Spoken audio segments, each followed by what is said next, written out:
We have in Australia, sadly, a compromise at the highest of levels.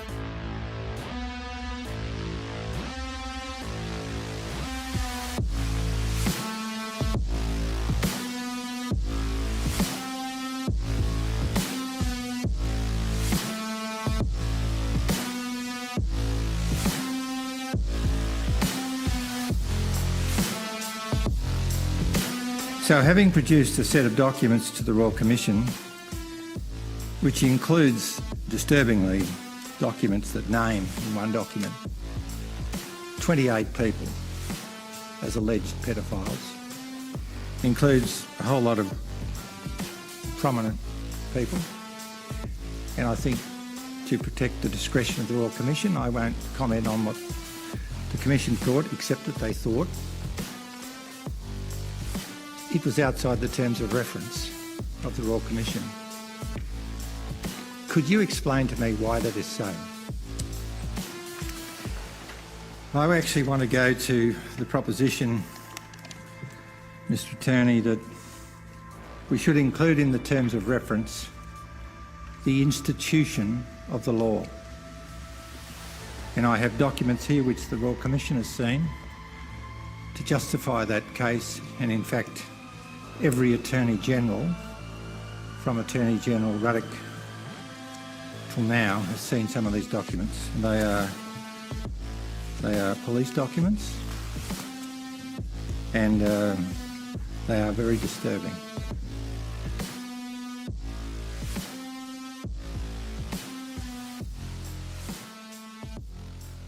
It's not so much the secret that's the problem.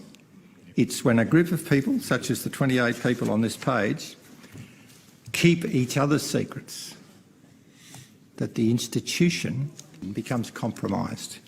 And on this list, and I won't, there are some spectacular examples of that. People involved in hearing court cases, people, anyhow, I won't go through that.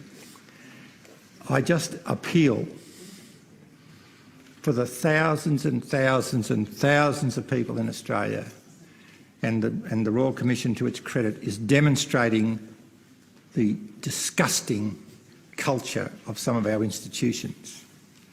I appeal for you to give consideration to cleaning up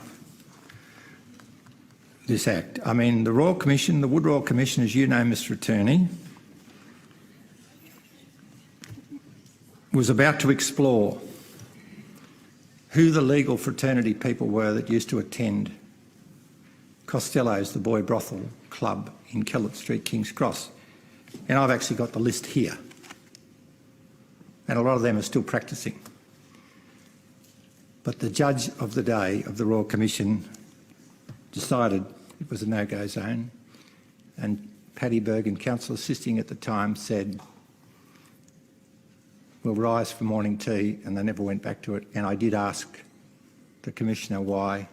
He said he'd deny it if ever I mention it. I think it's time to mention it in view of the good work of the Royal Commission. He said, "We've decided not to revisit that issue because the public would lose confidence in the judiciary." Because the public would lose confidence in the judiciary. I think it's time, like the churches and our other institutions who are now facing up to the truth, I think it's time the institution of the law faced reality. In recent months, I've put a proposition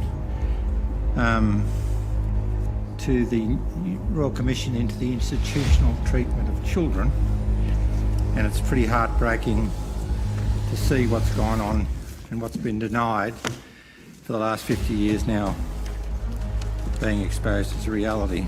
It's broken a lot of hearts. There's a former Prime Minister on this list, and it is a police document. When the police find it necessary to put a judge under surveillance, I think we've got to a point where we've got a problem. And when that surveillance is dropped because of a lack of cooperation between the AFP and the New South Wales Police, we have a problem. It's like the denial of the priests and the altar boys for 50 years. I've put forward a case which I initiated to remove a judge from the bench in New South Wales. During the hearing of the case and from the bench, during the case, said to the court that he thought the law was out of date and that sex for siblings should be now legal and that it shouldn't be illegal for men to have sex with children. And I found that despicable and despising and a complete bias of display from the bench. I've tried in vain to get a federal judicial commission. And I think the treatment in the federal jurisdiction of children by some people in the jurisdiction of the family law court is disgusting and a disgrace, and some of those children are a tool for attorneys in representing cases. I think it's time we gave consideration to cleaning up the Act.